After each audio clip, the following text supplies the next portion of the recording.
আওয়ামী লীগের যুগ্ম সাধারণ সম্পাদক ও সাবেক মন্ত্রী দীপু মনি গ্রেফতার হয়েছেন। এ বিষয়ে আরো কিছু তথ্য আপনাদেরকে জানাতে চাই।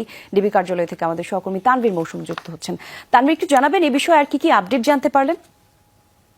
সিলন ফ্যামিলি ব্লেন্ডের কড়ালিকার আর সতেজ স্বাদের পারফেক্ট ব্লেন্ডে স্বপ্নেরা মেলুক টানা।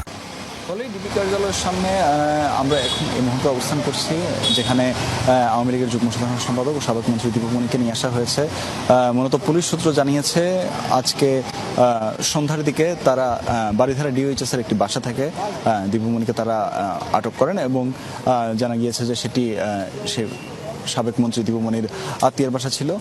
এবং এখানে যে বিষয়টি, চাঁদপুরে একটি এই যে সরকার পতনের পর থেকেই কিন্তু দীপু মনি আসলে আত্মগোপনে ছিলেন এবং এই যে ছাত্রদের যে বৈষম্য বিরোধী যে ছাত্র আন্দোলন, সেই আন্দোলনের সময় ছাত্র জনতা নিহত হওয়ার পরিপ্রেক্ষিতেই কিন্তু চাঁদপুরে তার বিরুদ্ধে একটি হত্যা মামলা দায়ের করা হয় এবং সেই হত্যা মামলার ভিত্তিতেই কিন্তু পরবর্তীতে চাঁদপুরের সেই মামলার ভিত্তিতেই কিন্তু আজকে তাকে আটক করা হয়েছে। এবং আমরা দেখতে পাই যে দীপু মনিকে পরবর্তীতে এই ডিবি কার্যালয়ে নিয়ে আসা হয় এবং পরবর্তীতে অন্যান্য